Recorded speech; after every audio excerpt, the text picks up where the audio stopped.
What's going on, guys? This is Sin. So this is not going to be an OCG metagame breakdown because we only have the tournament report from one single event in China that happened relatively recently, and 470 players is actually something. You know, it's a big regionals in the US, or you know, like maybe a YCS in South America. So definitely something, because it's a day 2 event, right? Day 1, it's 8 rounds of Swiss, and then top 32 playoffs on day 2. So definitely very interesting, because a lot of these deck lists, I want to say, are straight up improvements from what we've seen before. And the Fire King deck especially, I had my eyes on it in the OCG, because they already have the Snake Eye engine and Promethean Princess. So the deck is infinitely better over there than it will be over here in the TCG once we get the structure deck next week. Even though I will be making a video on the TCG version very soon, maybe tomorrow or something. It depends, you guys let me know if you're down. But yeah, I'll be reviewing all these deck lists, and again, there's something very interesting that you guys will figure out very soon. Anyways, before we go any further, make sure you smash the like and subscribe button. I really appreciate it, and now let's get right into it. Alright, so first things first, this is the top 32 chart. We don't have every single deck that people played, but a lot of Fire King decks, of course, huh? So the top 3 were all Fire King, and then another Fire King in 5th place, Rescue Ace 4th, and then 6th again, and then Performable, which is a little shocking. We don't know what 8 was, and then after that, another Rescue Ace. Horus Orchist, okay. Bestial Dragon Link, I don't understand how people are still playing that deck, but alright. Fire King again, branded Snake Eye Pure. I can also make a video on that, because this deck is interesting. I mean, it's a mid-range deck, it's not a combo deck. It's the pure Snake Eye Diabell Star deck with, like, actually the actual Diabell Star cards, not just like the, like, you know, the Wanted and the Sinful Spoil Snake Eye. No, like all of them. Like the Trap card, the Snake Eye, the spell that like steals a monster and stuff like that. But yeah, anyway, Silent Enforcer, very good deck, by the way. Really have to watch out. This is like one of the scariest decks if you don't know how it works. And if you don't know how to read cards, you will never win against it, because it does a lot of really subtle and small things. Has a lot of microscopic effects that piss you off so much. Like the continuous spell makes it so that you can't target the monsters, and you can only attack the rituals, but bro, they're gigantic. You can't jump over the level 1. And also the ritual spell in the graveyard is insane. So like if you Regeki them, they're like you're literally giving them an extra interruption. You're not even making them lose anything. Like they're not even going to be negating your Regeki. They let it resolve. So yeah, Silent Enforcer is insane. And then Lawnmowing Infernoid, I don't know, it's probably a weird deck list. I don't know, is there a deck list for it? I want to check, actually. It's gonna take 10 years to load, but yeah, okay, we can actually see it here, even though we can't really see anything. I don't know why in the OCG they're always showing, like, pictures, like, top down, like, we can't, no, anyways, it's incorrect, okay? Look, my Infernoid deck list is better.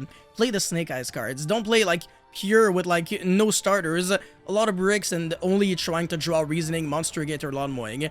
It is no bueno. Anyways, more Silent Enforcer, Performapal, Rika, oh wow, okay. And then Raid Raptor, alright, interesting, even though, I don't know how that Raid Raptor deck is built, but we can actually check it out. It's not every day that you actually see a Raid Raptor deck list online. Okay, it's actually Kali Yuga, never mind, I want to vomit. Anyways, let's get into the deck list now. Alright, the first one, the one that actually won everything, Sinful Spoil Snake Eye Fire King. Actually, very interesting to see one Garunic, so people were always back and forth on 1 or 2. 1 means that you basically have to hard open it more often if you want to play around, you know, like your Fire King Island getting ashed. If you can find a way to destroy something else, and then you can still trigger the Garunics, that way you can actually pop the Barong. But people are actually no longer playing Barong, which means that you no longer rely on Fire King Island, but you're also playing a completely different deck. So honestly, this is very shocking to me. But it might make sense, actually. I really have to look into what people are trying to do here. But obviously, no Tenki, no Hanuman. Hanuman, ever since I read the card for the first time, I was like, yeah, that card is utter garbage. Absolute piss. I even made a video saying that a Hanuman and the Trap card were garbage, and people were like, well, you're so bad at the game. You just don't know how to play Fire King. Hey, look, my bad. I at least know how to measure the potential of a card, but yeah, like, at least Immolation is a what-of, but the other cards were like, oh, so bad. But yeah, everything else in the deck list, I mean, it's kind of standard. Obviously, people are trying to play the Snake Eye cards. They offer you a lot, the ability to actually spam link monsters and stuff like that. Promethean Princess is insane. But the extra deck is what really caught my eye here. The fact that people are playing a Raging Phoenix, not for its on-field effect, obviously, because you can never relink it. You're not playing 2 copies. But the graveyard effect is actually quite relevant because when one of your fire monsters die, you revive back the Raging Phoenix and then it gains a little bit of attack. So that's not too bad. It's basically a second Amlo Whale. And the really cool thing is the World Sea Dragon Zealantis. So basically, Promethean Princess, while it's on the field, you're locked under fire only. So it's not like you can revive back a monster and then climb into an Appaloosa because that's wind. You have to go into either Amlo Whale or Raging Phoenix. And then you got yourself a Link 4 that doesn't do anything on the field.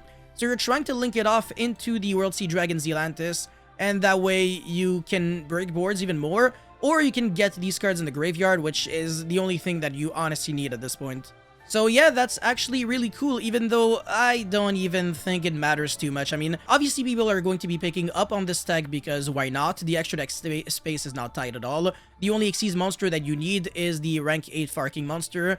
People are cutting Dingirsu and Typhon, which, I don't know, maybe you don't even need them. But yeah, I guess you might as well expect, be able to afford this luxury. The 2 Promethean Princess is also very interesting because the only way it really comes up if it gets banished. But yeah, how will Promethean Princess get banished, you may ask? Well, this card right here, Soul Release, is gaining in popularity. And oh my god, this is making me so happy. I've been waiting for this moment for so long because ever since I read Soul Release as a kid, I was like, banish up to 5 cards from either graveyard?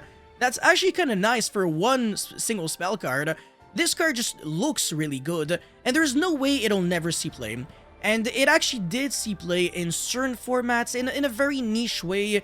It wasn't too bad against ABC at one point, and then against Infernoid it was also pretty good, banishing Fairy Tail Snow and then a bunch of Infernoids. They have to chain the Snow and the Inferno monsters that you're targeting, so they neg regardless of what they do. So Soul Release was incredibly good, but now honestly Soul Release has never been this good, potentially. So first of all, even if you play it as a normal spell card, it is a thrust target, which is already an extremely beautiful turn on. You can actually search Soul Release, so you can play 1 copy and then multiple copies of Thrust and you're good to go.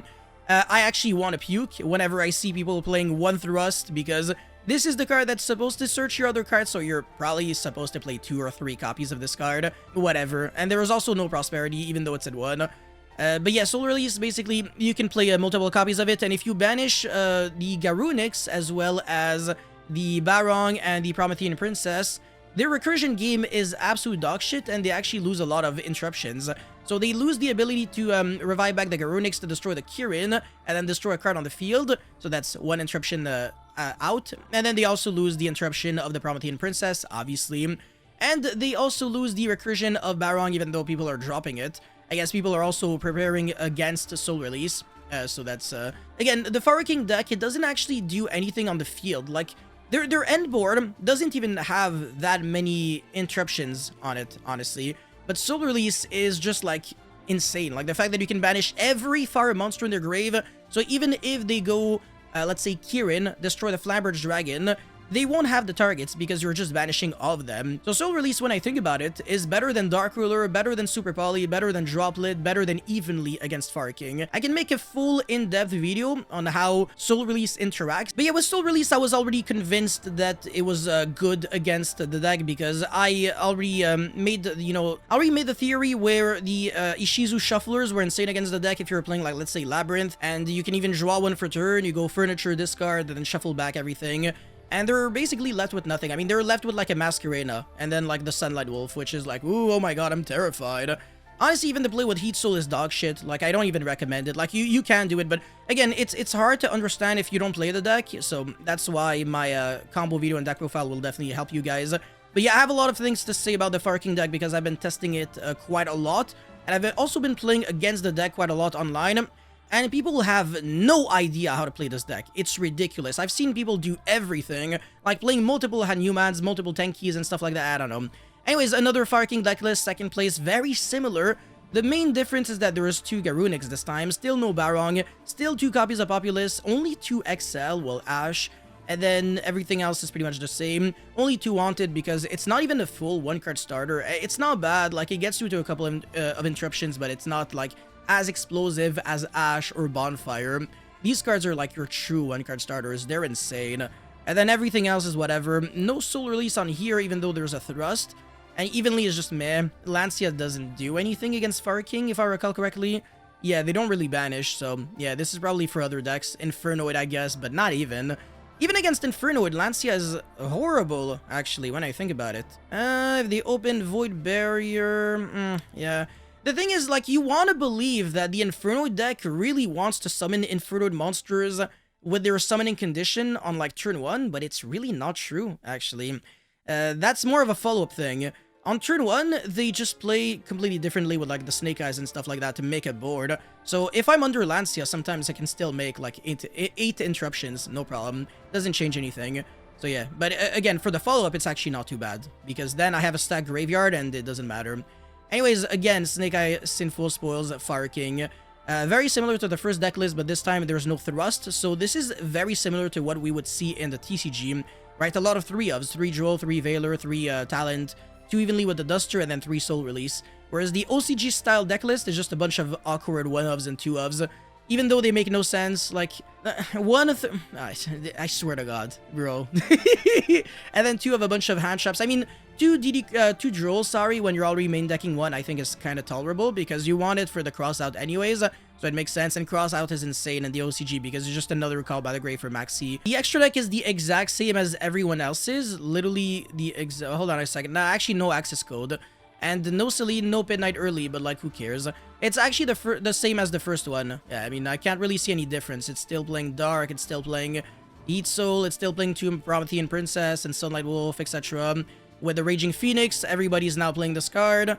But makes a lot of sense. Again, for the graveyard effect, you don't care about not being able to search a Salamangreat card when it's summoned. Ooh, oh my god. But yeah, you don't need hand traps to play against Fire King. And by the way, it's actually really funny, but the Fire King deck is one of the only decks where you can draw a hand trap for turn and actually, like, use it. It's jokes. It's not supposed to be a thing, but it is. And again, Soul Release being played at 3. I love this card so much, man. You banish everything and then they do nothing and their deck sucks, especially when they're only playing 1 Garunix. My god, they're not gonna be playing the game at all if you do that. It's crazy. Anyways, Rescue is that deck obviously doesn't lose to Soul Release because all their threats are on the Spell and Trap zone for the most part. And some of them, of course, they can summon Link monsters, but this build is, well, sorry, Synchro monsters. But this build is not playing Jet Synchron, it's rather the Link-based strategy. I mean, in a way, you could still lose out to Soul Release. Like, again, you banish the Promethean Princess, and the grind game is absolute dog shit. And then Performa Pal, I have no idea what these cards are, so I'm not even gonna comment on that, and that's pretty much it. They still have a pointer of the Red Lotus, that's correct. But again, a pointer with 1 freaking thrust, what is this? It's crazy. And even though this is a Performapal deck list, we're seeing a Magispector engine, but like, it's only 3 Bunbuku with 1 Porcupine, so the goal is just to have like a 1-card Electrum, which makes a lot of sense actually. Electrum is correct. And even the Pendulum deck is playing Promethean Princess. That is insane. Every single top deck list here is playing Promethean Princess, whether it be Performapal or Rescue Ace, as we can see, or Fire King. Leapfrogging the Rescue Ace deck is actually becoming slightly better by the minute. It's crazy because on the last OCG metagame report, Rescue Ace was doing just a little better, but now as you can see in this China tournament, the top 3 best decks were Fire King, and Rescue Ace was 4th. Which is still not too bad, but still, 3-to-1 ratio is just proving that Fire King is a force to be reckoned with. Anyways, that's all I had for this quick little video right here. Thank you guys so much for watching. Don't forget to like and subscribe, and let me know your thoughts about Soul Release, as well as the OCG format in the comment section below, and I'll see you guys very soon. Peace.